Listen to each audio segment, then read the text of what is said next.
Because we are starting with a new paper which is May June 2024. This is 1 hour 15 minutes. तो ये A2 का paper है. अच्छा, A2 के paper के लिए एक डिस्क्लेमर मैं पहले ही दे रहा हूँ इस पेपर के लिए. तो जहाँ तक मुझे याद पड़ता है ना, paper 3-1 is the same as paper 3-3. So I won't be uploading paper 3 variant 3 separately because variant 1 and variant 3 are the same. So either I solve variant 1 और I solve variant 3. तो बात एक ही है, दोनों पेपर सेम है. तो ये मैं डिस्क्लेमर पहले ही दे रहा हूँ, तो मुझे ये मत मैसेज करना सर आपने variant 3 नहीं डाला है, तो वो सेम पेपर है. ठीक है. अच्छा भाई, लेट्स स्टार्ट. अच्छा, मुझे बच्चों ने बोला काफी मुश्किल पेपर है, तो लेट्स सी. घुमाया तो मैंने है, थोड़ा सा है, थोड़ा technical. Question number 1, which statement about the concept of utility is correct? So it's talking about the topic utility, जो हम बहुत डिटेल में पढ़ चुके हैं. Diminishing marginal utility means that the producers become less efficient the more they produce. This is not diminishing marginal utility. Diminishing marginal utility relates to the consumer. This is relating to the producer. तो producer का तो यहाँ पर लेना देना नहीं है, consumer theory है. तो ये option तो बिल्कुल भी नहीं हो सकता. If marginal utility is above average utility must be rising. This statement is perfectly fine. Why is this statement perfectly fine? क्योंकि ये एक मैथ का रूल है. This is a basic math का rule. ये हर थ्योरी पे अप्लाई होता है. Let's look at the general rule. General rule math का ये कहता है, general rule मैथ का ये कहता है कि if marginal is greater than average, if additional is greater than average, which is per unit, average will rise. And if average is greater than marginal, average will fall. This is a basic math का rule. ठीक है. I can give an example, क्योंकि हमने जब marginal productivity और average productivity पढ़ा था, जब हम थ्योरी ऑफ सप्लाई पढ़ रहे थे, तो वहां पर हमने इन दोनों के रिलेशन के बारे में पढ़ा था. अगर आपको याद हो तो उसका ग्राफ हम कैसे बनाते थे. This was marginal product of labour and this was average product of labour. आप इस ग्राफ से देख लो. व्हेन एवरेज और व्हेन मार्जिनल, मैंने थोड़ा सा एक्यूरेट नहीं बनाया, इसको थोड़ा और एक्यूरेट कर देते हैं. अच्छा, व्हेन मार्जिनल, मैं अगर यहाँ से एक लाइन मार दूं, when marginal is greater than average, आप देखो एवरेज बढ़ रहा है. मतलब ये वाला वो सेगमेंट है जिसमें marginal is greater than average. आप देख लो एवरेज बढ़ रहा है. और ये वो सेगमेंट है जहां पर एवरेज मार्जिनल से ज्यादा है. आप देख लो एवरेज फॉल हो रहा है. And when average and marginal productivity intersect, ये एवरेज प्रोडक्ट ऑफ लेबर का मैक्सिमम पॉइंट होता है. आप इसको marginal cost and average cost से भी देख सकते हो, और you can use the example of marginal cost and average cost. आपको याद होगा मार्जिनल कॉस्ट और एवरेज कॉस्ट का ग्राफ सीखा था. दिस वाज एमसी, सही है. This was MC and this was ATC. आप देख लो, ये मैं वापस बीच में से लाइन खींच देता हूँ. ये वो सेगमेंट है, ये वो सेगमेंट है जहां पर एवरेज मार्जिनल से ज्यादा है. आप देख लो, जब एवरेज मार्जिनल से ज्यादा है, average is falling. When average is greater than marginal, average is falling. आप देख लो इस वाले सेगमेंट में एवरेज फॉल हो रहा है. ये बेसिक रूल है. और इस वाले सेगमेंट में आप देख लो मार्जिनल एवरेज से ज्यादा है. अब जब मार्जिनल एवरेज से ज्यादा है तो एवरेज बढ़ रहा है. यही तो रूल हमने लिखा है यहाँ पे. आप इस स्टेटमेंट को इन दोनों ग्राफ से मैच कर लो. तो अगर वो यूटिलिटी थ्योरी में भी ये लिख के दे देता है तो it does not make a difference. The theory remains the same. So if marginal utility is above average utility must be rising. ये स्टेटमेंट को उल्टा भी कर सकता था. If average utility is above marginal utility, average must be falling. It's a basic math का rule. तो ये नहीं समझना कि सर एवरेज यूटिलिटी हमने डिस्कस ही नहीं किया था. तो ये अगर आप इस क्वेश्चन को एलिमिनेशन मेथड से भी करते हो ना, फिर भी आप सही कर लोगे. क्योंकि देखो ए तो in any case can never be an answer. आप ऑप्शन सी देख लो. The equimarginal principle says that a consumer gets equal total satisfaction from each item purchased. No. Equimarginal principle ये कहता है कि दो गुड्स का mu पर डॉलर इक्वल होना चाहिए. mu पर डॉलर इक्वल होना चाहिए, which is mu of x divided by price of x equals to mu of y divided by price of y. So this can never be an answer. Option D देख लो. Total utility continually rises as the consumption rises. No, जरूरी नहीं है. Total utility fall भी होता है भाई. Total utility कब फॉल होता है? when marginal utility is negative. ये तो बेसिक रूल्स आपको याद होने चाहिए. when mu is maximum, tu is rising at an increasing rate. when mu is falling, tu is still rising at a decreasing rate. when mu is zero, tu is maximum, and when mu gets negative, tu starts to fall.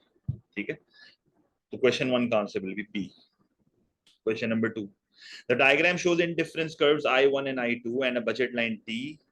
Which combination of x and y gives the consumer maximum satisfaction? तो देखो maximum satisfaction consumer equilibrium पे होती है, maximum satisfaction is at the consumer equilibrium, and consumer equilibrium क्या होता है, जहां पर slope of IC is equals to slope of budget line. तो slope of IC क्या होती है, marginal rate of substitution which is mu of x divided by mu of y, और slope of budget line क्या होती है, ratio of prices which is px over py. तो अगर आप इन दोनों को इस तरह लिख लो, mu of x divided by price of x is equals to mu of y over price of y, तो ये देखो, ये वही इक्विमार्जिनल प्रिंसिपल बन गया। जब दो गुड्स के mu पर डॉलर इक्वल होते हैं तो सेटिस्फैक्शन मैक्सिमाइज होती है। और ये कौन सा पॉइंट होता है indifference curve budget line पे, ये कौन सा पॉइंट होता है, where the IC and budget line are tangent, IC and budget line are tangent. मैंने अपने लेक्चर में भी बताया था कि if you operate at I2, ये दो पॉइंट्स मेरे पास आ रहे हैं, यहाँ पर मेरा indifference curve farthest from the origin नहीं है। देखो रूल क्या है, रूल ये है कि your indifference curve should be farthest from the origin, farthest from the origin and yet affordable. Yet affordable का मतलब क्या है कि बजट लाइन के ऊपर होना चाहिए वरना मसला है। तो दिस अप्लाइज हियर, आप देख लो इस पॉइंट पे, this is farthest from the origin and yet affordable. Even I2 is affordable but I2 is not farthest from the origin. अगर I2 पे टोटल यूटिलिटी फॉर एग्जांपल 70 है तो I1 पे total utility should be 100, क्योंकि the further your indifference curve is from the origin, the more the total utility. So this is the consumer equilibrium where IC and budget line are tangent. This is the consumer equilibrium, ठीक है। तो इस point से अगर मैं दो quantities निकालूंगा तो मेरे पास एक्यूरेसी के थोड़ा इशू शायद यहाँ पर आ रहा होगा। अब क्लोजेस्ट ऑप्शन मेरे पास 25 ही लग रहा है, मतलब यही आंसर होगा, मतलब 50 of x and 25 of y, 50 of x and 25 of y, तो 50 of x and 25 of y, तो C will be the right answer, ठीक है। Question number 2 is C again. Question number 3. A medical team provides vaccinations for children to prevent an outbreak of an infectious disease. Why would this be described as a positive externality? Now, positive externality are those which are to the third party. Why would this be described as a positive externality? तो एक medical team ने vaccination दी है बच्चों को to prevent an outbreak of an infectious disease, तो मुझे वो बेनिफिट्स देखने जो उनको मिल रहे हैं जिन्होंने वैक्सीन नहीं भी लगाई हुई। Additional benefit might be gained as the disease no longer spreads, yes उनको भी फायदा होगा जिन्होंने नहीं लगाई हुई। Any kind of medical help will improve the condition of the children. This is a private benefit, not an external benefit. बच्चों को तो ज़ाहिर फायदा होगा ही। No action would be taken unless the medical team intervened. ये तो intervention की बात कर रहा है, मतलब ये कोई एक्सटर्नल बेनिफिट की बात ही नहीं कर रहा, ठीक है। The social benefits of vaccination are less than the social cost. No, social benefit social cost से ज्यादा होगा तभी तो एक्सटर्नल बेनिफिट होगा, वरना तो होगा ही नहीं, ठीक है। अगर तो ये जो स्टेटमेंट ये कह रहा है सोशल कॉस्ट अगर सोशल बेनिफिट से ज्यादा होगा फिर तो एक्सटर्नल कॉस्ट होगा, ऐसा तो हो ही नहीं सकता भाई, ठीक है। तो क्वेश्चन 3 ये है। Question number 4, the diagram shows the cost and revenue curves for a firm. Which output level will enable a firm to achieve its objective of maximizing its revenue? So this is MR0, which makes the total revenue maximum. So the answer should be B. So ये B is the right answer over there. बाकी options भी देखेंगे। Option A is MC is equals to MR, which is profit maximizing level of output. Option C is basically option C, MC is equals to AR. MC is equals to AR or price is allocative efficiency. If you guys remember, this is allocative efficiency. And option D के चार मतलब होते हैं। पहला मतलब होता है sales या volume maximisation subject to normal profit, क्योंकि अगर आप देखो एक चीज बड़ी इंपॉर्टेंट यहाँ पर कि यहाँ पर आपका AC और AR इक्वल है, तो दिस इज नॉर्मल प्रॉफिट। यहाँ पर परफेक्ट कंटेस्टेबिलिटी भी होती है, तो ये यहाँ पर आपकी परफेक्ट कंटेस्टेबिलिटी भी होती है। और एक और पॉइंट यहाँ पर होता था एवरेज कॉस्ट प्राइसिंग भी कहते हैं इसको, इसको क्या कहते हैं, average cost pricing. This is also average cost pricing. अच्छा एक और भी मतलब यहाँ पर हो सकता है, क्या हो सकता है, लास्ट ऑपरेटिंग पॉइंट भी आप कह सकते हो इसको, क्योंकि इससे आगे आप जाओगे नहीं, क्योंकि एक जाहिर सी बात है लॉस है। एक और बहुत इंपॉर्टेंट बात रखना है, every every point before AC is equals to AR is abnormal profit, क्योंकि AC is equals to AR अगर नॉर्मल प्रॉफिट है तो उससे पहले के जितने भी प्रॉफिट्स हैं वो एबनॉर्मल प्रॉफिट्स हैं। बच्चे एक चीज में बड़ा कंफ्यूज होते हैं कि सर क्या रेवेन्यू मैक्सिमाइजेशन पे एबनॉर्मल प्रॉफिट हो रहा है? बिल्कुल हो रहा है। सर क्या प्रोडक्टिव एफिशिएंसी वाले पॉइंट पे एबनॉर्मल प्रॉफिट हो रहा है? बिल्कुल हो रहा है। एबनॉर्मल का मतलब सुपर नॉर्मल। क्या एलोकेटिव एफिशिएंसी पे एबनॉर्मल प्रॉफिट हो रहा है? बिल्कुल हो रहा है, क्योंकि every point which is before the normal profit is super normal profit. ठीक है, तो ये एक MCQ आ चुका है। सिर्फ MC is equals to MR पे एबनॉर्मल प्रॉफिट नहीं होता, सारे पॉइंट्स पे होता है except AC is equals to AR which is normal profit. Answer तो इसका भी है, मैंने फिर भी आपको बाकी चीजें और भी बता दी। Question number 5, oligopoly firms seeks to maximize profits. Now again MC is equals to MR. How will this affect the pricing behavior of oligopoly firms involved in a non-collusive market? देखो non-collusive market का मतलब है firms are competing with each other. Non collusive market का मतलब है firms are competing with each other. Non collusive oligopoly में दो models होते थे, अगर आपको याद हो, एक आपकी किंग डिमांड कर्व थ्योरी होती थी और दूसरी आपकी गेम थ्योरी होती थी। सही है, तो I am assuming everything is revised with you. A price is fixed for the product that never changes throughout its life cycle. Fixed price जो है ना वो collusion में होती है जब कार्टेल वगैरह बन जाता है। Firms will agree on the level of advertisement cost for a new product. Again, this represents collusion. If one firm raises its price, other firms will maintain their original price to increase their market share. This is what the interdependence concept is. एक दूसरे पे नजर रखी जा रही है। This is the king demand curve theory. अगर king demand curve theory अगर आपको याद है तो king demand curve कुछ ऐसा हुआ करता था। This is the point of king, this is price and this is quantity. Any price above P leads to an elastic response. इसका मतलब आप प्राइस बढ़ाओगे आपको कोई भी फॉलो नहीं करेगा, तो यहाँ पर ये हो रहा है ऑप्शन सी में। आप प्राइस बढ़ाओगे आपको कोई फॉलो नहीं करेगा और आपका रेवेन्यू गिर जाएगा, because no one will follow you. And any price below P will lead to an inelastic response. अगर आप प्राइस गिराओगे तो सब आपको देख के प्राइस गिरा देंगे। This is what interdependence is, this is what the theory of king is, and this is the reason why nobody changes price in this model. क्योंकि प्राइस बढ़ाना भी नुकसान है, गिराना भी नुकसान है। बढ़ाओगे तो आपके साथ कोई नहीं बढ़ाएगा, आपका नुकसान हो जाएगा। गिराओगे तो आपके साथ सब गिरा देंगे, सबका नुकसान हो जाएगा। तो this point of king represents the price rigidity का concept. This point of king represents the concept of interdependence, and this is why this theory states that the price remains fixed for a long time. अब सबने मिलके fix नहीं करी है, market के scenario ने इसको फिक्स कर दिया है। तो this is non collusion, non collusive oligopoly. Option D, if one firm lowers its price, other firms will increase their price. Never, other firms will decrease their price. सही है। तो क्वेश्चन नंबर 5 इज सी, क्योंकि मैंने आपको बोला ना price बढ़ाने पे इलास्टिक रिस्पॉन्स है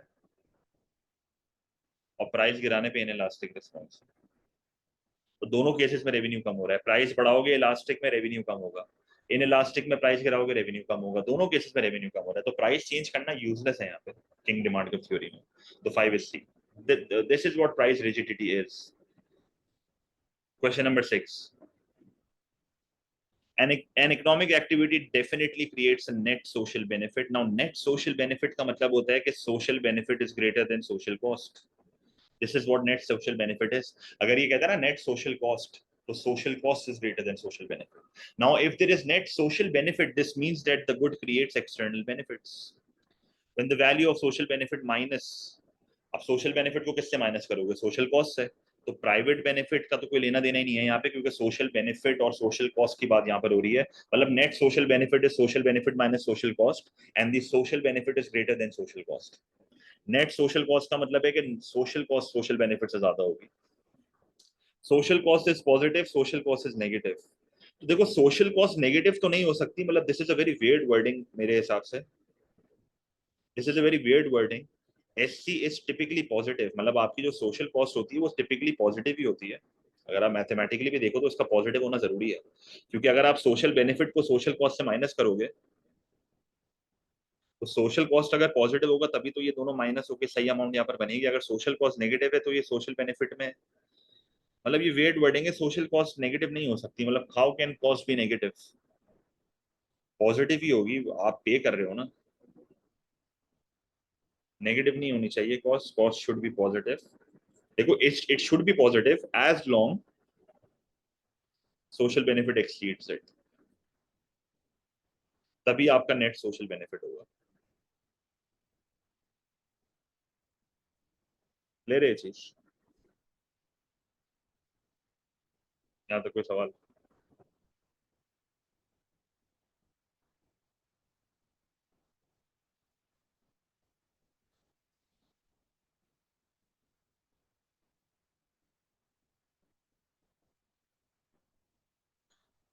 देखो सोशल कॉस्ट पॉजिटिव ही होगी but it should be offset by the bigger benefits. मतलब social cost negative is a very weird statement, अगर आप सर्च अप भी कर लो तो बड़ा अजीब सी बात है ये, मतलब सी ही होगा इसका आंसर, ठीक है। क्वेश्चन नंबर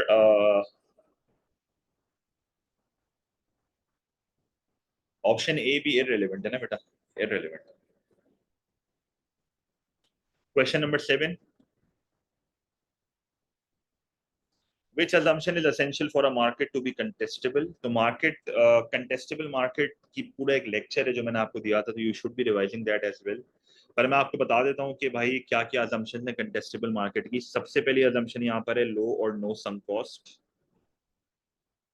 सम कॉस्ट वो है जो रिकवरेबल नहीं होती जब आप अपने बिजनेस को बंद करती हो, for example research and development cost, advertisement cost, ठीक है। एंट्री एंड एग्जिट फ्रीली हो सकती है फर्म्स की, ठीक है। A monopoly being a monopoly cannot act as a monopoly due to potential threat of competition। देखो contestability ना firms के अंदर potential threat डाल देती है, मतलब the existing firms behave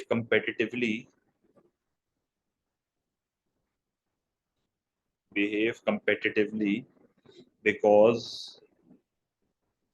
they fear hit and run, they fear hit and run entry। याद है hit and run सिखाया था लेक्चर में, hit and run entry by new firms, मतलब कमाओ और निकलो।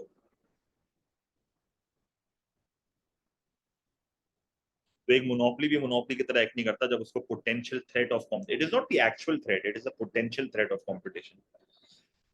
इट डज नॉट रिक्वायर, एक और बहुत बड़ी assumption यहाँ पर है, it does not require many firms. मतलब कोई कंडीशन नहीं है कि नंबर ऑफ फर्म्स इतनी होनी चाहिए या प्रोडक्ट सेम होने चाहिए और प्रोडक्ट स्टैंडर्डाइजेशन, ठीक है। तो पहला option, the market is supplied by a large number of firms, again it is not necessary, just like I said, no fix number of firms.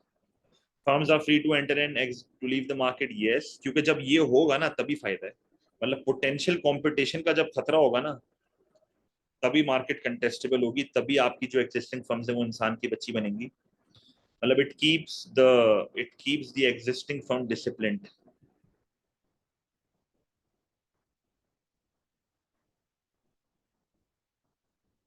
समझ रहे हो बात? Option C, firms can not earn abnormal profits in the short run, they can earn abnormal profit in the short run. मतलब can not की तो अजीब सी बात है, दे कैन अर्न, तभी तो वो अट्रैक्ट होंगी। नॉर्मल प्रॉफिट से कोई अट्रैक्ट थोड़ी होता है। These attract new firms,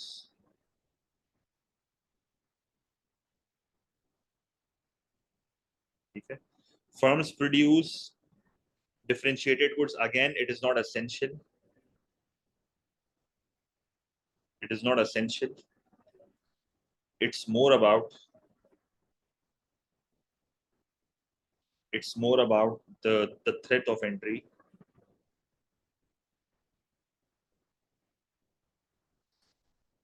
rather than the type of goods,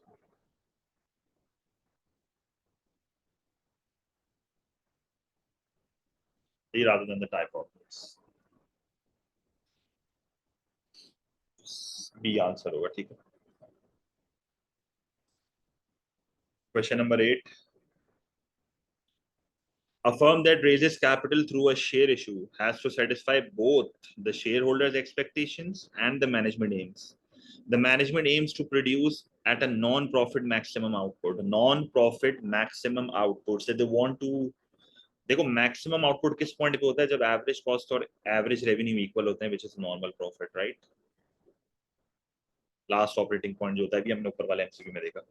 which strategy would necessarily prevent the same fixing an output where MCD equals to MR in the long run? This would prevent। भाई आपको non profit maximum output पे operate करना है, आप MCD equals to MR पे क्यों करोगे? MCD equals to MR पे तो प्रॉफिट मैक्सिमाइज होता है और आउटपुट भी सबसे कम होता है, तो ये तो बेवकूफी है। Operating price discrimination to maximise revenue, बिल्कुल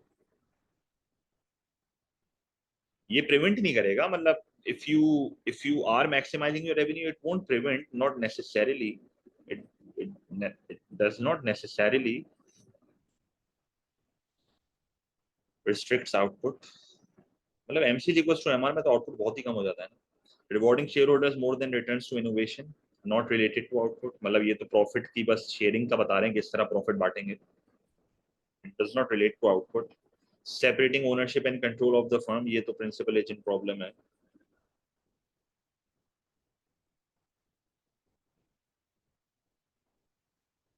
Doesn't necessarily prevent maximizing output, does not necessarily prevent maximizing।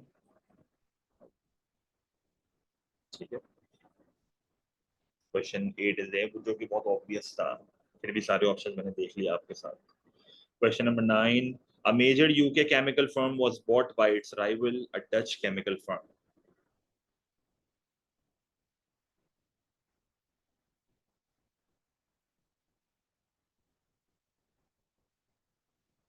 What definitely occurred when the Dutch firm bought the UK firm? अच्छा, एक मेजर यूके केमिकल फर्म थी which was bought by its rival, a Dutch chemical firm। So दोनों chemical firms थी, दोनों chemical firms थी, तो same industry and same stage of production. What definitely occurred when the Dutch firm bought the UK firm? Not a partnership, not necessary. अगर दो firms आपस में मर्ज हो जाए तो वो लार्ज फर्म बन जाएंगी, तो डिसइकोनॉमीज ऑफ स्केल भी हो सकते हैं। हॉरिजॉन्टल इंटीग्रेशन तो डेफिनेटली हुई है, because this is same industry and same stage of production. Increase profits not necessary, हो सकता है भाई लॉस भी हो जाए, वही बात है, कंट्रोल अगर हाथ से निकल गया, डेफिनेटली तो नहीं है ना ये। 9SC। Question number 10. Which statement is correct for a firm classed as a natural monopoly? So you guys should know about natural monopoly. So natural monopoly क्या होती है? Natural monopoly is very large firm with very large economies of scale. They have a very high total fixed cost. मतलब ये एक तरह से वो industries होती हैं जहां पर it is best if one firm supplies it. ये best for one firm. there should not there should no not be there should no there should be no competition, there should be no competition। जैसे मिसाल के तौर पे अगर मैं utility की बात करूं, यूटिलिटीज की, जैसे मिसाल के तौर पे बिजली हो गई, इलेक्ट्रिसिटी हो गई, वाटर सप्लाई हो गई, इनमें मल्टीपल फर्म्स का पॉइंट नहीं है, एक फर्म प्रोवाइड करे तो ज्यादा बेहतर है। तो it works best when there is one firm. सही है। For example water supply, electricity supply. सही है। ये इसकी मिसालें। अगर आपको एक और चीज, अगर आपने मेरी मोनोपोली के फाइल में पढ़ा है ना, नेशनल मोनोपोली हमने डिस्कस किया था, इनकी एक और बड़ी खास बात ये होती है कि इनका जो वो होता है ना, कॉस्ट कर्व, वो हमेशा डाउनवर्ड स्लोपिंग में होता है, LRAC। तो टू रिवाइज दिस मोनोपोली के टॉपिक में, नेशनल मोनोपोली मैंने पढ़ाया था आपको, तो इनका LRAC हमेशा डाउनवर्ड स्लोपिंग ही होता है, कितने बड़े इकोनॉमीज ऑफ स्केल होते हैं। और वही बात है, कॉम्पिटिशन यहाँ पॉसिबल भी नहीं है। ठीक है, दिस स्टेटमेंट इज करेक्ट ना। तो it will always operate in the public sector and normal profits. अब देखो ये बड़ी अजीब स्टेटमेंट है। It is not necessary to earn normal profit, पहली बात, it is a wrong statement. मतलब it will earn normal profit जरूरी नहीं है। National monopoly can earn abnormal profit if it is unregulated. मतलब it can earn abnormal profit if unregulated. अगर government की कोई रेगुलेशन नहीं हो, गवर्नमेंट ने डंडा नहीं करा हुआ, तो वो कमाएंगे एब नॉर्मल प्रॉफिट। और वही बात है, it will always operate in the public sector, is a wrong statement. देखो, public ownership is a choice, public ownership is a choice, always remember this, public ownership is a choice। सही है। मतलब is a choice भी नहीं, is a policy. क्या पता भाई एक प्राइवेट हो जिसको गवर्नमेंट ने पब्लिक कर दिया, नेशनलाइजेशन कर दी है। सही, is a policy choice, not a requirement.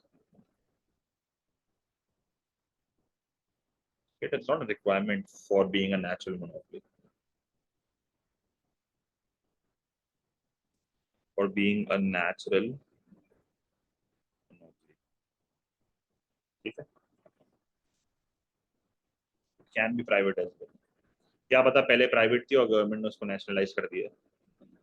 It will have high barriers to entry and be the dominant producer. Yes. Why high barriers to entry? Because massive cost, very high fixed cost. It is not easy to compete with them. And can be a dominant producer. Yes, क्योंकि एक ही है. It will easily benefit from external economies of scale. No, it will easily benefit from internal economies of scale. वही बात है, इनके internal economies of scale बहुत ज़्यादा होते हैं. Downward sloping LRAC जो इनका होता है. ठीक है. वन डोमिनेंट प्रोड्यूसर इसलिए फायदेमंद होता है क्योंकि मतलब one can supply more easily या more efficiently rather than multiple funds.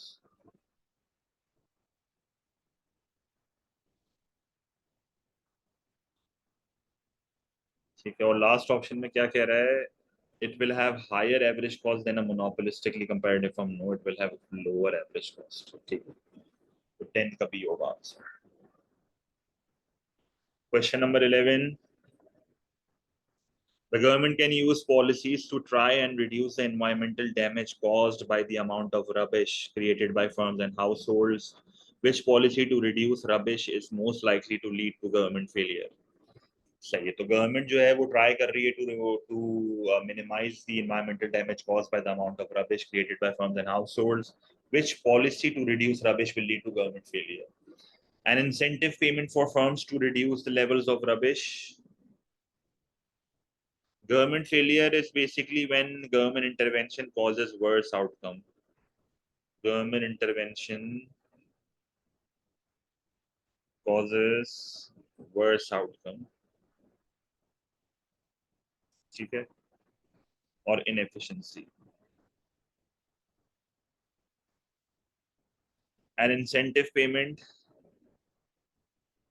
for firms who reduce the levels of rubbish. This is a very good policy. इसमें failure के chances बहुत कम है. A tax on the amount of rubbish a firm or household creates. ये government failure होगा. आप tax लगाओगे ना, आप पीनलाइज कर रहे हो. जब आप पीनलाइज करना शुरू करते हो ना तो लोग हो जाते हैं ढीठ. और एक और मसला टैक्स में यही है कि it is difficult to measure. It is difficult to measure. Administration cost यहाँ पर बहुत ज्यादा होती हैं. फिर यहाँ पर आप कह सकते हो कि इलीगल डंपिंग हो सकती है टैक्स से बचने के लिए. ठीक है, रिग्रेसिव टैक्स होता है, ये गरीबों पे ज्यादा इम्पैक्ट आएगा. जाहिर सी बात है अमीर घरानों को तो कोई मसला नहीं होगा. पुअर हाउस में सफर, पुअर हाउस में सफर, क्योंकि ये वाहिद ऐसी पॉलिसी है जहां पर आप उनको पीनलाइज कर रहे हो. आप बाकी ऑप्शंस भी देख लो. An advertisement campaign about the problems created by rubbish, this is a good policy. Government grants to firms researching how to safely dispose of rubbish, वही बात है. ये ग्रांट्स जो है ना वो लेस डायरेक्ट हैं and damaging compared to the unintended consequences from taxes. मतलब आप बेसिकली इसको इस तरह देखो कि all of the other three policies are basically motivating people to not throw garbage. एक पॉलिसी ऐसी जो उनको पीनलाइज कर रही है, तो जिधर तुम लोगों को पीनलाइज करोगे ना वहां पर फिर मसले होते हैं. तो ये वाहिद ऐसी पॉलिसी है जो मसले खड़े कर सकती है. ठीक है,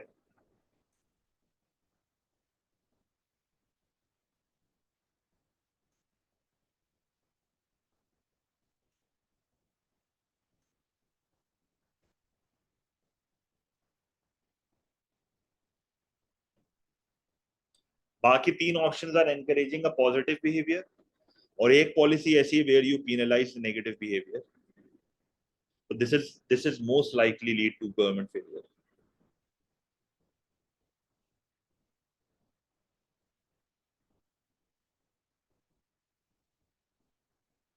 All other policies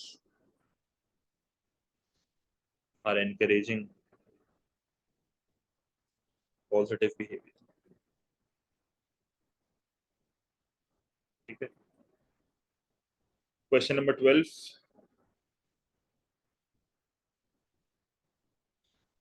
What would supporters of a nationalized public transport? तो nationalized public transport का मतलब है कि पहले प्राइवेट सेक्टर के हाथ में थी, पहले प्राइवेट सेक्टर के हाथ में थी, फिर गवर्नमेंट ने उसको टेक ओवर कर लिया, ओनरशिप चेंज हो गई है, तो गवर्नमेंट ओन्ड हो गई है आपको.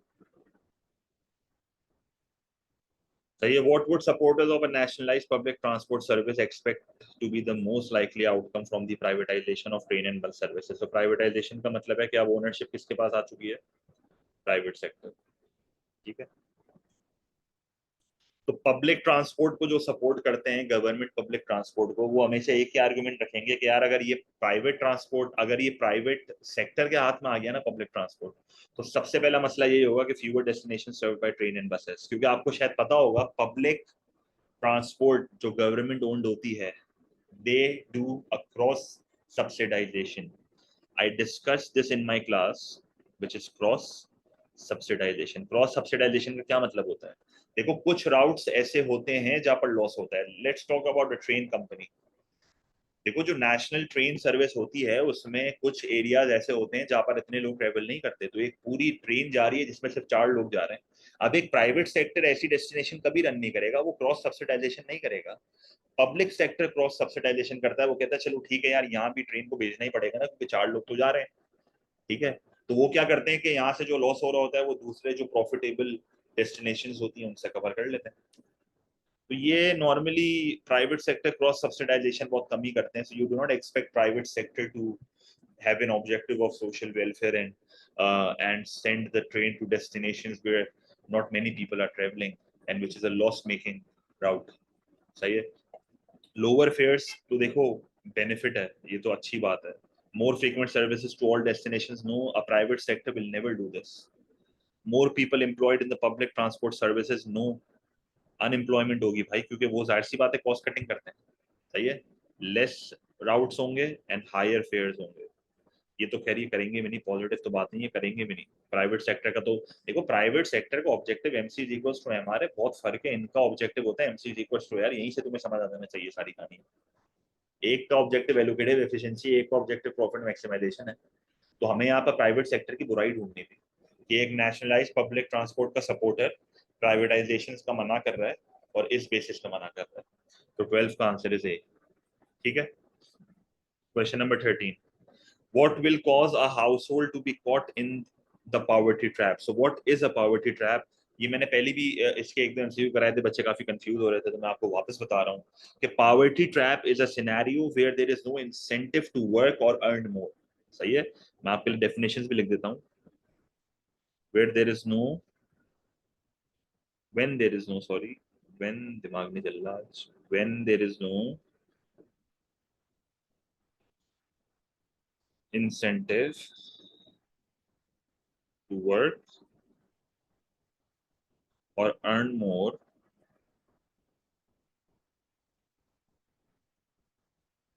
क्यों? Because any increase in income results in loss of benefits or higher tax. ठीक है. और एक तरह से ये पॉवर्टी साइकिल होती है. आपकी इनकम कम है, आप इन्वेस्टमेंट एजुकेशन में कम कर पाओगे, हेल्थ केयर में कम कर पाओगे, मजीद आपका पोटेंशियल ऑफ फंडिंग गिर जाएगा, मजीद आप कम इन्वेस्ट करोगे एजुकेशन हेल्थ केयर पे, गरीबी के जाल में फंस जाओगे.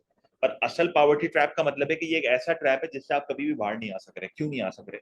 आप इतने कम पैसे कमाते हो कि अगर आपने हल्के से भी ज्यादा पैसे कमाए तो आपके अनएम्प्लॉयमेंट बेनिफिट्स खत्म हो जाएंगे, आपके इंसेंटिव्स खत्म हो जाएंगे, आप टैक्स टैक्स देना पड़ेगा आपको. फिर आप कहते हो कि भाई ज्यादा क्यों कमाऊं, ज्यादा क्यों कमाऊं, उससे बेहतर यही है ना, कम ही कमाता हूँ बेनिफिट्स लेता हूँ. तो ये होता है गरीबी का जाल, ये जाल है. ठीक है. A household earns less than the international poverty line of 2.15 per person per day. This is absolute poverty. When you cannot even afford basic necessities. A household spends more than it earns in a month. This is debt problems कि भाई आप तो उधार ही कर रहे हो, ये कर कैसे रहे हो आप? पहली बात, उधार ले रहे हो. A household earnings rise at a lower rate than the rise in inflation. इससे आपकी रियल इनकम कम होगी, जो इन्फ्लेशन एडजस्टेड इनकम है वो कम होगी. ठीक है. An extra dollar earned by a household causes a greater loss in government benefit payments. This is the right answer, because when you are earning more, you lose benefits.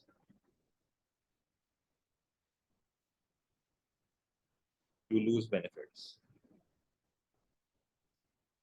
Hey, there is no incentive to work or earn more. ठीक है.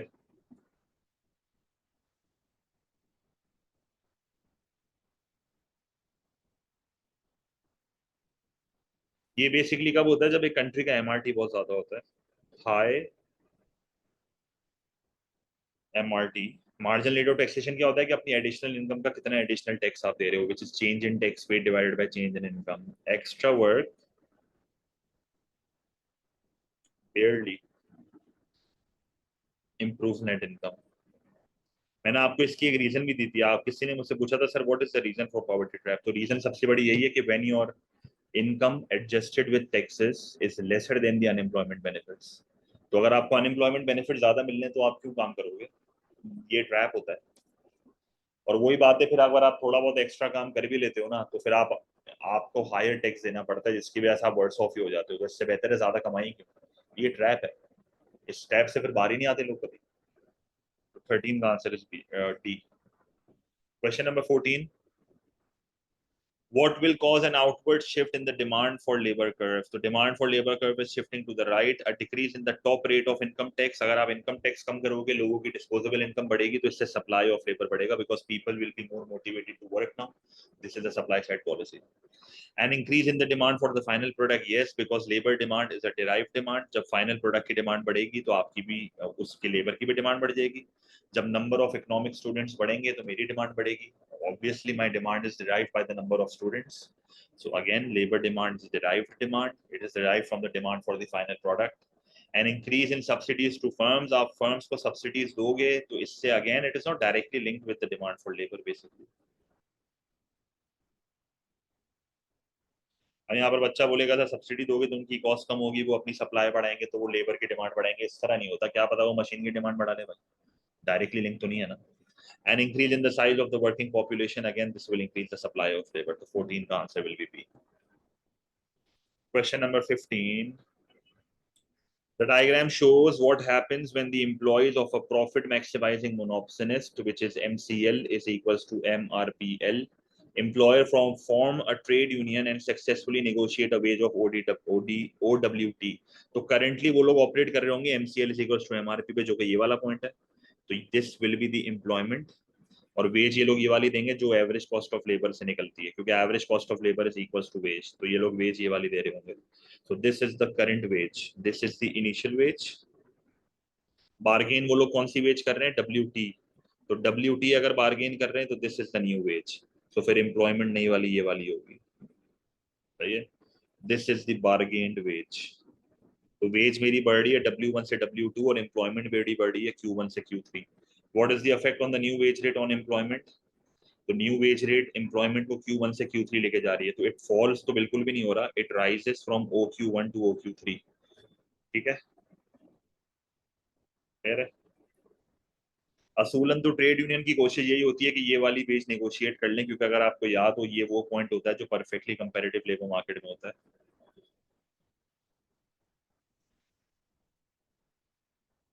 हमने अपने answers में, आपको याद होगा, हम हमेशा ट्रेड यूनियन को इतना पावरफुल रखते थे कि ये वाली वेज नेगोशिएट करवा लेते थे. सही है. तो 15 का आंसर विल बी सी. कोई मसला है यहाँ तक?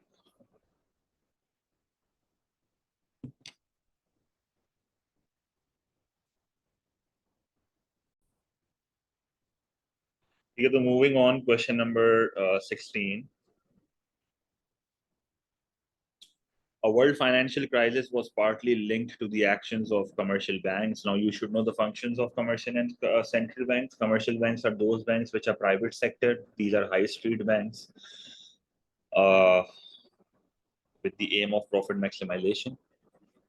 Which actions of the commercial banks could have led to the financial crisis? Being subject to tight controls by the central banks over credit creation. So credit creation is a concept जिसमें governments को restrict किया जा रहा है कि वो इतना ज्यादा ना करें, इतना ज्यादा पैसा लेंड ना करें लोगों को. You should know the process behind the credit creation, जो मैंने आपको मॉनेटरी वाले टॉपिक में पढ़ाया था, पूरा मनी एंड बैंकिंग, उसकी एक पूरी वीडियो थी, तो उसमें मैंने पूरा प्रोसेस आपको समझाया था. तो अगर आप कमर्शियल बैंक, सेंट्रल बैंक अगर कमर्शियल बैंक को रिस्ट्रिक्ट कर रही है ना, इसका मतलब मनी सप्लाई इससे कम होगी. पर जनरली अगर हम क्वेश्चन के पॉइंट ऑफ व्यू से देखें ना, तो this will reduce the risky behaviour. मतलब जाहिर है तुम अनसेंड लोगों को नहीं दोगे लोन, तो इसका फायदा है ना. मतलब अगर मैं मजीद यहाँ पर लिखूँ ना, you are basically restricting how much the commercial bank lends out.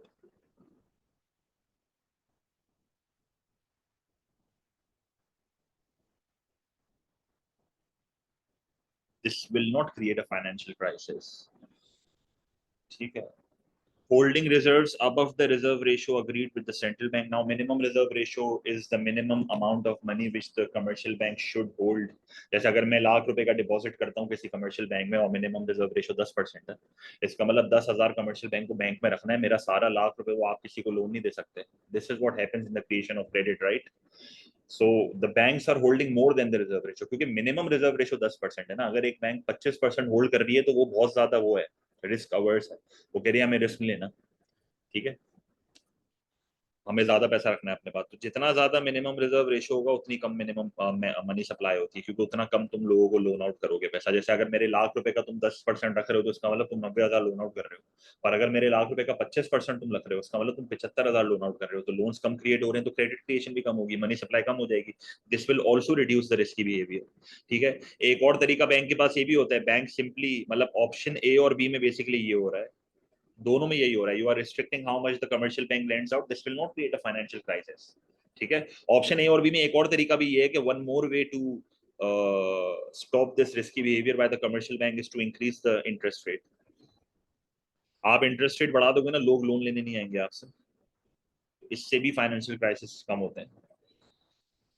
Option C में कह रहा है taking excessive risk by demanding insufficient security from borrowers. This is the right answer. मतलब आप लोगों को पैसा लोन तो दे रहे हो, मतलब you are giving out loans, और फिर आप उनसे सही से वो भी नहीं ले रहे, सिक्योरिटी भी नहीं ले रहे. Without demanding, giving out loans without demanding enough collateral.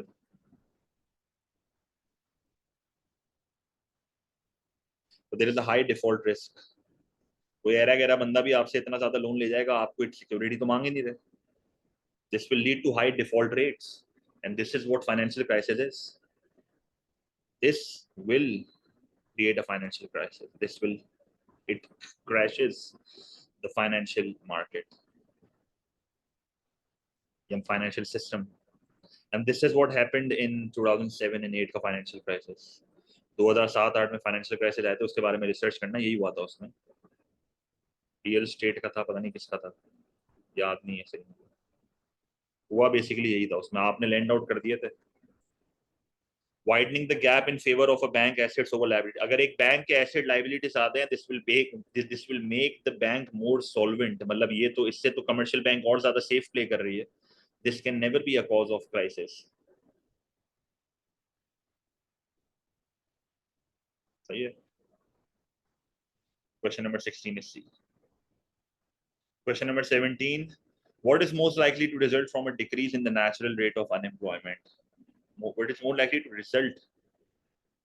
What is most likely to result from a decrease in the natural rate of unemployment? अब natural rate of unemployment, again आपको याद होना चाहिए कि natural rate of unemployment is basically 2 to 3% की unemployment.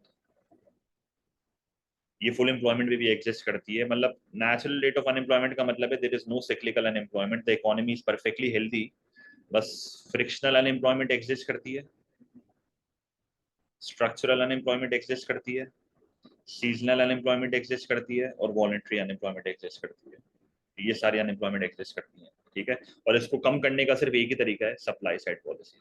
आप supply side policy लगाओ, इसको कम कर सकते हो। ये फिस्कल मॉनेटरी से कम नहीं होगी, फिस्कल मॉनेटरी साइक्लिकल के लिए होती है, ठीक है। What is likely to result from a decrease in natural rate of unemployment? A decrease in government expenditure on goods and services. Government spending अगर कम होगी तो एडी कम होगा, एडी कम होगा तो इससे तो सिक्लिकल अनएम्प्लॉयमेंट आपकी बढ़ जाएगी, तो इससे कोई लिंक क्रिएट नहीं हो रहा है खास, मतलब फायदा नहीं है। A decrease in the level of government payments to the unemployed, बिल्कुल। जब आप नेचुरल रेट ऑफ अनएम्प्लॉयमेंट कम कर दोगे तो जाहिर है अनएम्प्लॉयमेंट कम हो रही है तो आपको अनएम्प्लॉयमेंट बेनिफिट सब कम देने पड़ेंगे, अनएम्प्लॉयमेंट बेनिफिट सब आपको कम देने पड़ेंगे, जाहिर है। A decrease in the trade union membership, trade union membership decrease होगी, बढ़नी चाहिए वैसे तो। और जनरली भी अगर हम देखें तो ट्रेड यूनियन मेंबरशिप डिक्रीज अगर होती भी है ना तो इससे वेजेस कम हो जाती हैं, और वेजेस कम होती हैं तो this will lead to lower unemployment. But वही बात है, इससे ना लेबर मार्केट बेसिकली फ्लेक्सिबल हो रही है।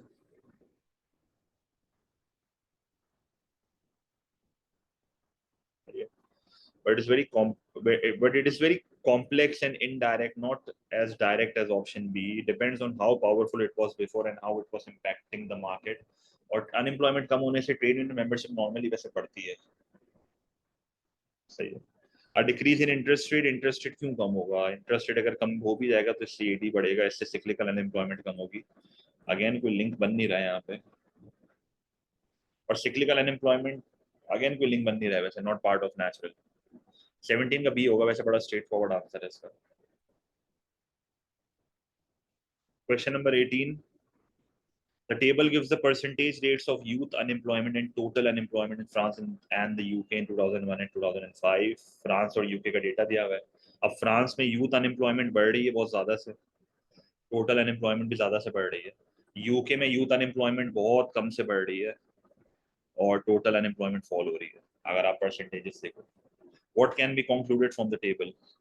France and the UK experience the same trends in unemployment? No, France में तो दोनों तरह की अनएम्प्लॉयमेंट बढ़ी है अगर आप देखो, फ्रांस में दोनों तरह की अनएम्प्लॉयमेंट बढ़ी है, ठीक है। यूके में मिक्स्ड हो रहा है। France at higher number of unemployed people than the UK, number का डेटा मुझे दिया हुआ ही नहीं है, इसने डेटा जो मुझे दिया हुआ है इसने परसेंटेज में दिया हुआ है, तो how how can I talk about the numbers? The UK use a different definition of unemployment from France, nothing mentioned. The UK was more successful than France in controlling unemployment, yes, क्योंकि आप देख लो UK में total unemployment fall हो रही है। मतलब अगर आप देखो तो यूके में जो टोटल अनएम्प्लॉयमेंट थी वो फॉल हो रही है, और यूथ नियरली सेम ही था, मतलब 0.5 का चेंज आ रहा है, nearly same, youth unemployment was nearly same, ठीक है। Question number 19, what is a necessary assumption of the Keynesian multiplier model? अच्छा, कीनजियन मॉनिटर्स की बच्चे मुझे बहुत कह रहे हैं कि सर एमसीक्यू हमसे नहीं हो रहे, तो मैं ग्रुप पे ना वॉइस नोट भेज दूंगा। दो वॉइस नोट्स मैंने बनाए थे 3-4 साल पहले, उसमें सारी डिटेल्स थी, मैं मुझे ढूंढना पड़ेगा, मैं भेज दूंगा पेपर से पहले, याद दिला देना कोई। अब कीनजियन मल्टीप्लायर मॉडल की assumptions क्या हैं? पहली assumption है increasing average propensity to save. अब increasing average propensity to save कोई खास assumption तो खैर नहीं है। अगर मैं आपको जनरल assumptions बताऊं ना इसकी, मतलब चलो ऑप्शंस के थ्रू ही देख लेते हैं।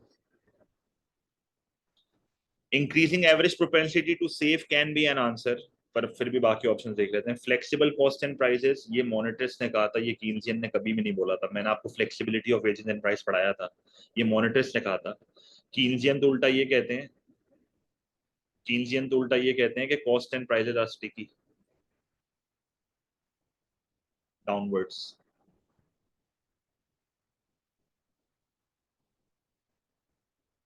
ठीक है। फुल एम्प्लॉयमेंट ऑफ रिसोर्सेज, ये भी मॉनिटर्स ने कहा था, ये भी मैं आपको बता चुका हूँ, तो मेरे बच्चों को पता ही होगा। कीनजियन भाई साहब ने इसमें ये बोला था कि we assume there is spare capacity, तभी तो मल्टीप्लायर इफेक्ट आएगा, वरना तो मल्टीप्लायर इफेक्ट आएगा ही नहीं। फुल एम्प्लॉयमेंट पे क्या मल्टीप्लायर इफेक्ट आएगा? मल्टीप्लायर इफेक्ट तो आता ही तब है जब स्पेयर कैपेसिटी होती है। We assume there is spare capacity. आप दोनों के लॉन्ग रन एग्रीगेट सप्लाई का डिफरेंस देख रहे हो ना, एक का एग्रीगेट सप्लाई ऐसा है मोनेट्रिस का और कीनजियन का ऐसा है, तो जाहिर है इसी में तो मल्टीप्लाई वर्क करेगा, इसमें तो वर्क ही नहीं करेगा। ठीक है। Open economies is not N assumption, it is not necessary, क्योंकि अगर आप फॉर्मूला देखो ना मल्टीप्लायर का, तो 1/MPS भी फॉर्मूला है, 1/MPS प्लस एमपीटी भी फॉर्मूला है। अब ये तो दोनों क्लोज्ड इकोनॉमीज हैं। और 1/MPS plus empty plus MPM भी फॉर्मूला है, बेसिकली 1/विड्रॉल। अब विड्रॉल में इंपोर्ट ना भी हो तो चलता है, मल्टीप्लायर तो फॉर्मूला अप्लाई तो हो रहा है ना। और इसको दूसरे लफ्जों में कैसे लिख सकते हैं, 1/1 minus MPC. So you can, मतलब it works in closed economy as well, it works in closed economies as well. सही, तो ये कोई assumption नहीं ओपन इकोनॉमीज। और मैं आपको एक और यहाँ पर बात बताऊं ना, द सिंपलेस्ट मॉडल, जो कीन्जियन मल्टीप्लायर का सिंपलेस्ट मॉडल था ना, assumes a closed economy।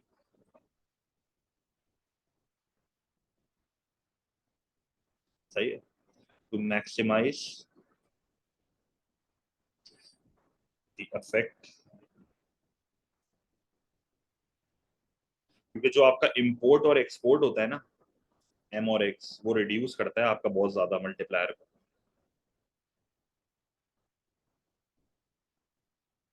Because spending leaks abroad.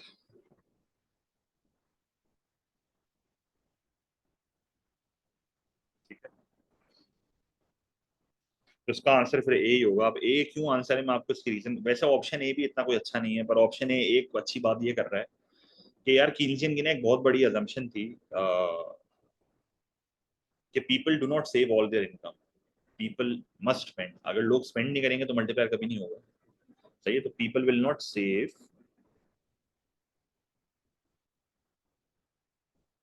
People will not save all of their income. ठीक है। Although this increasing multi average propensity to, मतलब जितना ज्यादा आप ले सेव करोगे तो ये वीक तो करेगा मल्टीप्लायर इफेक्ट को, बट इट वर्क्स। मतलब ये बेसिकली ऑप्शन है, ये हिंट कर रहा है कि people do not save all of their income, and it is an assumption of the Kenyan multiplier model. People don't save, people don't save all of their income, all of there extra income.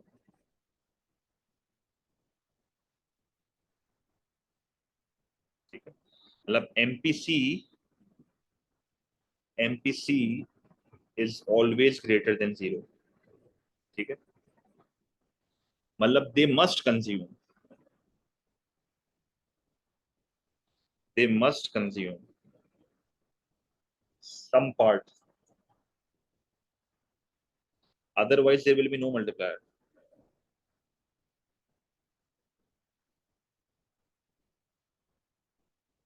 मतलब अगर लोग अपनी पूरी income save कर लेंगे तो multiplier तो चलेगा ही नहीं। और इसकी एक अजम्पशन भी थी, there should be a stable multiplier और स्टेबल एमपीसी, एक और भी अजम्पशन है कि स्टेबल एमपीसी होना चाहिए, स्टेबल एमपीसी होना चाहिए, और थोड़ा ज्यादा होना चाहिए, मतलब एक constant proportion of extra income should be spent. आप देखो ना एमपीसी इतना चेंज नहीं होता।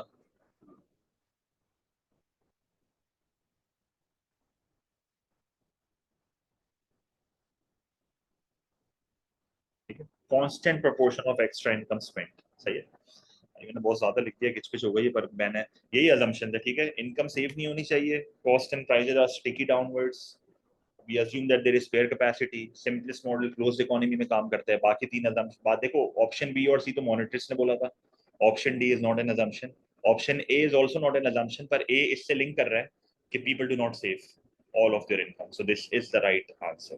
ठीक है, क्वेश्चन नंबर 20। अब 20 में मैंने इतनी घिचपिच कर दी है, खैर एडजस्ट कर लेना। The table shows the relationship between inflation and unemployment in Germany from 2019 to 2022। Some theories argue that inflation rates are the lowest when the rate of unemployment is low. मतलब ये स्टेटमेंट बेसिकली ये कह रही है कि unemployment जितनी कम होगी उतना कम इन्फ्लेशन होगा, और अनएम्प्लॉयमेंट जितनी ज्यादा होगी उतना ज्यादा इन्फ्लेशन होगा। तो ये तो अपोज कर रहा है, मतलब this this is opposing. Normally अगर देखा जाए तो फिलिप्स कर्व में तो ऐसा कुछ भी नहीं था, नॉर्मली जो फिलिप्स कर्व था which was based on AD, वो तो ये कहता था कि अगर इन्फ्लेशन ज्यादा होगी तो अनएम्प्लॉयमेंट कम होगी। ये तो कहते थे इन्फ्लेशन और अनएम्प्लॉयमेंट का नेगेटिव रिलेशनशिप है, तो ये तो गलत स्टेटमेंट है जो सवाल में लिखी हुई है, क्योंकि अगर आपको याद हो कि भाई एडी बढ़ता है तो प्रोडक्शन बढ़ती है, तो इकोनॉमी में डिमांड फॉर लेबर बढ़ता है तो अनएम्प्लॉयमेंट कम होता है, और एडी के बढ़ने से इन्फ्लेशन होती है डिमांड पुल, तो इन्फ्लेशन और अनएम्प्लॉयमेंट का नेगेटिव रिलेशनशिप है। पर ये स्टेटमेंट तो अजीब सी है कि जितनी कम अनएम्प्लॉयमेंट होगी उतनी कम इन्फ्लेशन होगी, which year contradicts this expectation to the greatest extent. अब ये वाला ईयर भी कॉन्ट्रडिक्ट कर रहा है, ये वाला ईयर भी कॉन्ट्रडिक्ट कर रहा है। इसमें तो खैर इतनी कोई खास बात करने की जरूरत नहीं, क्योंकि आप देखो यहाँ पर इन्फ्लेशन नेगेटिव है। अब ज्यादा गैप किधर है? ज्यादा गैप यहाँ पर आ रहा है इन्फ्लेशन और अनएम्प्लॉयमेंट का। आप देखो जितनी ज्यादा अनएम्प्लॉयमेंट है उतनी कम इन्फ्लेशन है, उल्टा डिफ्लेशन है। इन्फ्लेशन तो थोड़ा उल्टा डिफ्लेशन है। तो इसका आंसर फिर 2019 होगा, ए आंसर है। सही है, क्लियर है, आसान सवाल है मसलन। क्वेश्चन नंबर 21, जब आपसी फिलिप्स कर्व का क्वेश्चन है, पिछले पेपर में भी आया था अगर आपको याद हो। The diagram represents the short-run Phillips curve SRPC1 and SRPC2 and the long-run Phillips curve in an economy where N are U, national rate of unemployment. The economy is originally in equilibrium with no inflation. तो economy में अगर currently equilibrium पे with no inflation, तो this is inflation net and this is unemployment. इस point पे operate कर रहे हैं, करंटली हम एम पे हैं, ये मेरी इनिशियल पोजीशन है। और मैं आपको रेकमेंड करूंगा कि मैं इसमें इतनी लंबी नहीं कर रहा। अक्टूबर नवंबर 2024, अक्टूबर नवंबर 2024 का पेपर खोल लेना, उसकी रिकॉर्डिंग ऑलरेडी अपलोडेड है प्लेलिस्ट में।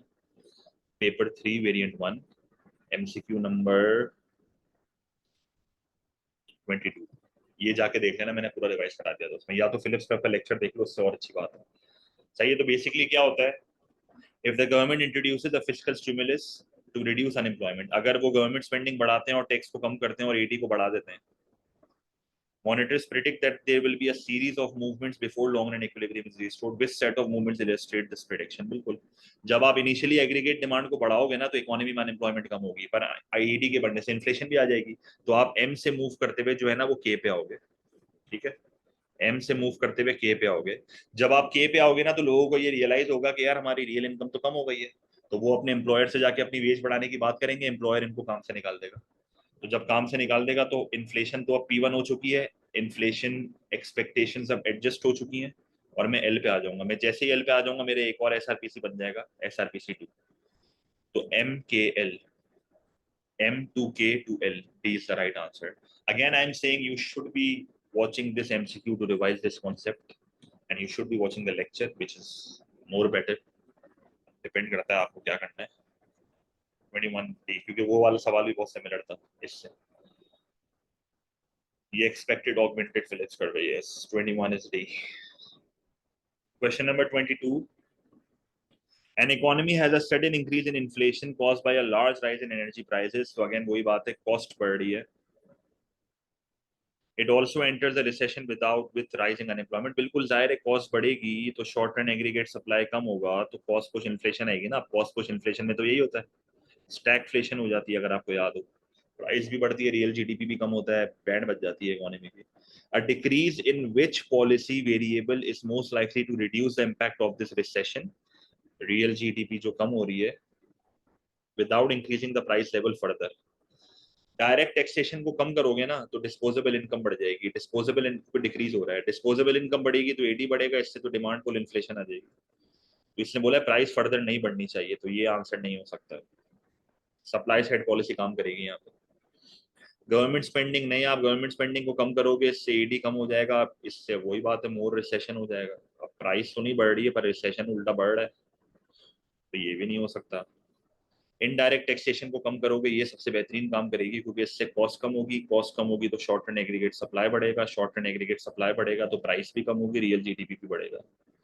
ग्राफिकली भी देख लो, एडी, एसआरएएस, इनिशियल इक्विलिब्रियम ये है। आप एसआरएएस को राइट पर शिफ्ट करो, ये देख लो प्राइस भी कम हो रही है, रियल जीडीपी भी बढ़ रहा है। रफ डायग्राम बनाया है बस खाली कॉन्सेप्ट के लिए।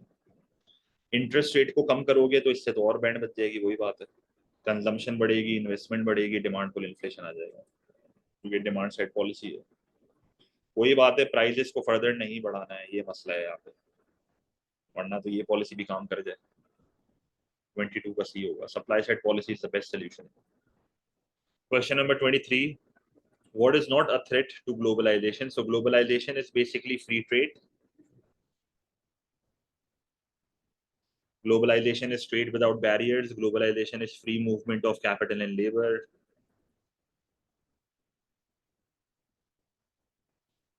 Free movement of capital and labor.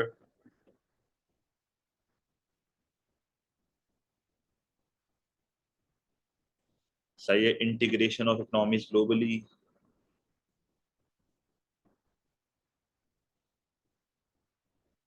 Integration of economies globally.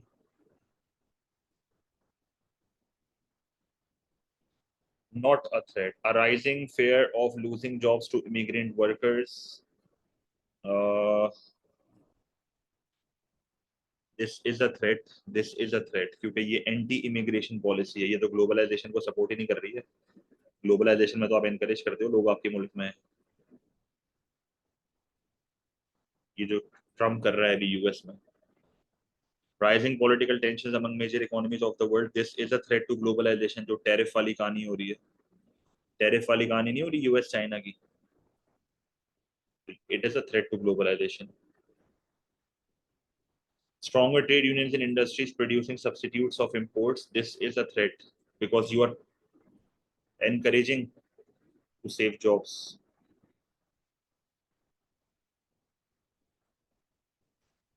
Push for protection to save jobs. Withdrawal of government support for inefficient industries, this is the right answer. क्योंकि जब आप inefficient industries से support हटा दोगे ना, उनकी efficiency बढ़ना शुरू हो जाएगी, वो इंसान की बच्ची बन जाएंगी, सेल्फ सफिशिएंट होना शुरू हो जाएंगी। सही है, competition improves them, this is not a threat to globalization, this will encourage globalization. 23 is सही।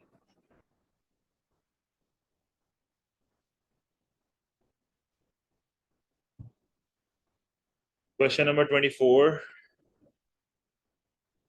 Singapore has one of the highest population densities in the world. It discourages car use through a high tax on second-hand cars.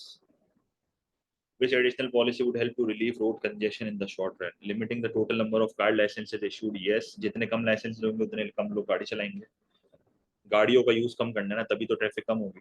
Encouraging restrictions on the size of families, this is a long run policy. Improving infrastructure by building new roads, this is a long run policy. Replacing diesel cars by electric cars, this will have no effect on the traffic क्योंकि गाड़ियां तो road पे उतनी ही है ना, आप diesel को electric कर दोगे तो क्या इलेक्ट्रिक गाड़ियां क्या छोटी छोटी होती हैं या इनविजिबल होती हैं, ट्रैफिक में तो अटकेगी ना वो भी, traffic will be still same. ठीक है। Question number 25, which is not an what is not an example of an expenditure reducing policy? तो expenditure reducing policy वो होती है जिसमें आप AD कम करते हो, which is contractionary fiscal and monetary policy.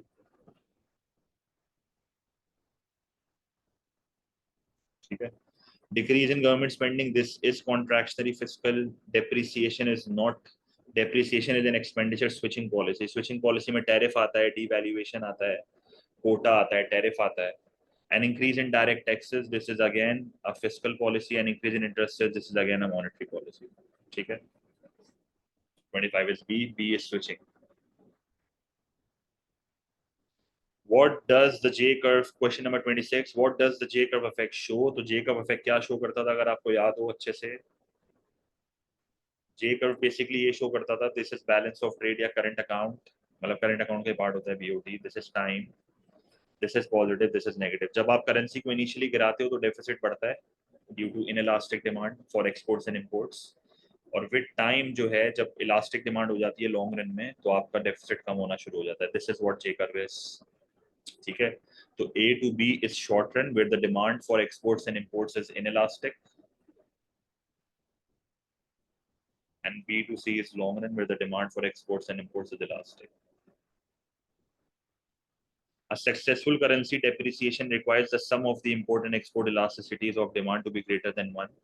अब this is the right statement, मतलब this is basically Marshall Lerner condition अगर आपको याद हो,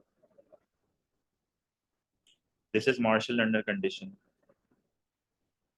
ठीक है।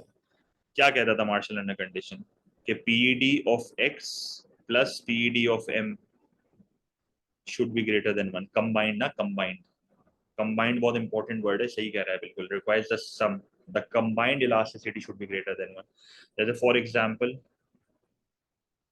कि पीईडी ऑफ एक्स जो है वो लेट्स से 0.8 है, प्लस पीईडी ऑफ एम जो है वो 0.5 है, तो कंबाइंड अमाउंट आपके पास 1.3 होगा, तो मार्शल एंड कंडीशन मीट हो गई है। ठीक है, अक्सर बच्चे ये समझते हैं कि इंडिविजुअली मोर देन वन होना चाहिए, ऐसा नहीं है, X more than one, M more than one, ऐसा नहीं, combination of both should be more than one.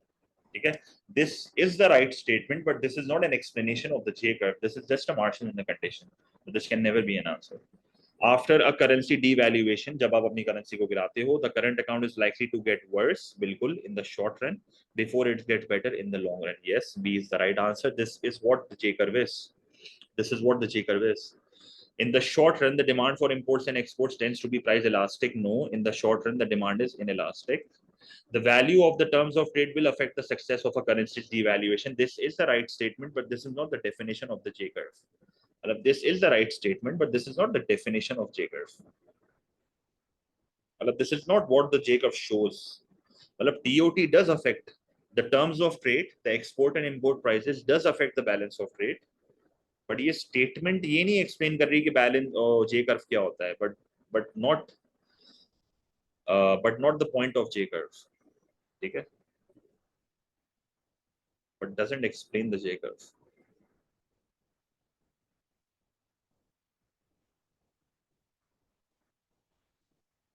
Twenty-six is B. Question number 27. What is most likely consequence of an increase in the number of multinational companies? So multinational companies वही globalization का effect है। क्या consequence of an increase in the number of multinational companies? अगर आपके मुल्क में multinational company आती है तो क्या होता है? मतलब multinational are those companies which operates in more than one country, right? A decrease in advancement in technology, no, technology उल्टा बढ़ती है, वो आपके मुल्क में technology लाते हैं। A decrease in foreign direct investment, multinational is foreign direct investment, तो FDI तो लाजमी बढ़ेगा। An increase in exports, yes, क्योंकि जब वो आपकी कंट्री में चीजें प्रोड्यूस करेंगे तो आपकी कंट्री से एक्सपोर्ट करेंगे, तो आपके एक्सपोर्ट लाजमी बढ़ेंगे। An increase in unemployment, no, वो तो उल्टा आपके मुल्क के लोगों को आके एम्प्लॉय करते हैं, तो डिमांड फॉर लेबर बढ़ती है, अनएम्प्लॉयमेंट कम होती है भाई। ठीक है, 27 is C. Question number 28. The table shows the GDP and population for 4 countries. Which country is most likely to have the lowest standard of living? तो lowest standard of living उस country का होगा जिसका real GDP per head सबसे कम होगा, क्योंकि अगर आप डेटा देखो तो GDP एंड पॉपुलेशन दिया हुआ है, तो GDP पर रेट निकालना पड़ेगा। ठीक है, तो GDP पर रेट कैसे निकालोगे? ये बिलियन में डेटा है और ये मिलियन में डेटा है, तो डिवाइड कर दो बस दोनों को। जैसे अगर मैं इन दोनों को डिवाइड करूँ ना, तो मेरे पास अगर पॉइंट्स में मैं आंसर देखूँ तो क्या आ रहा है? पहले वाले का आंसर आ रहा है 1.35 के, दूसरे वाले का आ रहा है 2.52 के, तीसरे वाले का आ रहा है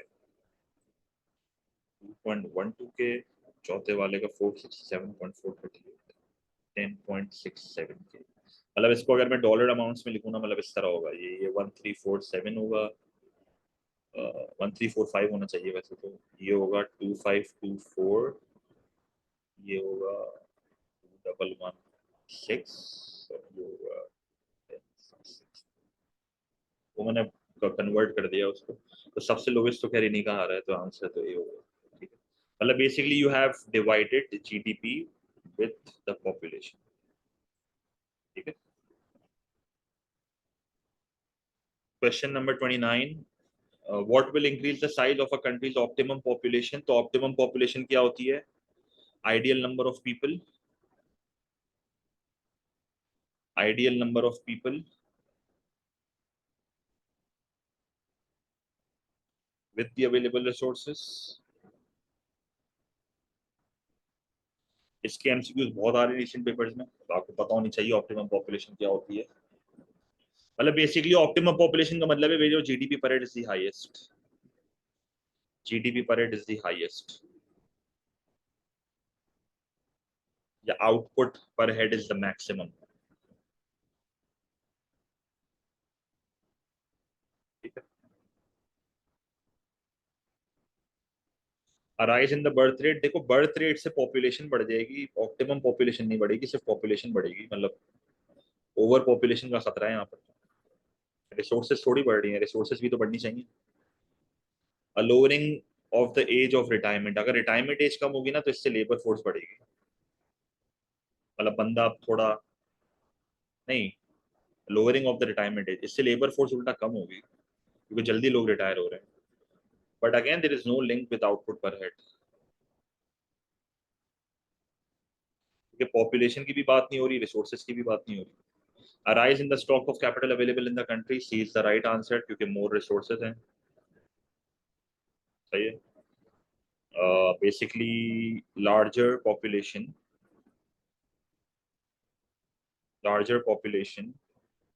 can be supported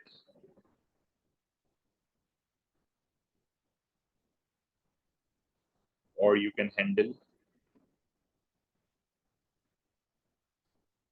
more people without reducing output per person।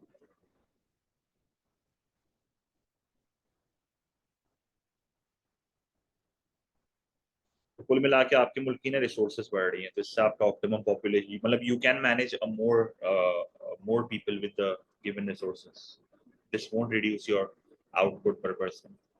A decrease in the productivity of the country's industries, इससे तो आपके मुल्क का आउटपुट कम होगा, इससे तो ऑप्टिमम पॉपुलेशन कम होनी चाहिए। ये तो हमेशा वही ऑप्शन ढूंढा करो जो रिसोर्सेज को कम ज्यादा कर रही है, आउटपुट को कम ज्यादा कर रही है, सॉरी आउटपुट, और resources are link with the output ना, तो टोटल आउटपुट यहाँ पर आपका कम हो रहा है। इससे बेसिकली क्या होगा कि for same size of population output per person कम हो चुका है, क्योंकि लोग उतने ही हैं और आउटपुट कम हो रहा है। तो आउटपुट पर पर्सन कम होने का मतलब है कि वही बात है, जीडीपी पर हेड कम हो रहा है तो ऑप्टिमम पॉपुलेशन गिरेगी। 29 इज सी।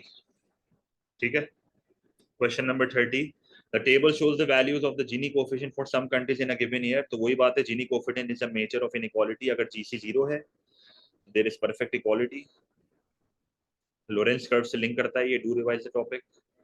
अगर जीसी इक्वल्स टू 1 है दिस इज परफेक्ट इनइक्वालिटी। तो इससे हमें ये पता चला कि अगर जीसी ज्यादा होगा तो इनइक्वालिटी बढ़ेगी, जीसी कम होगा तो इनइक्वालिटी गिरेगी।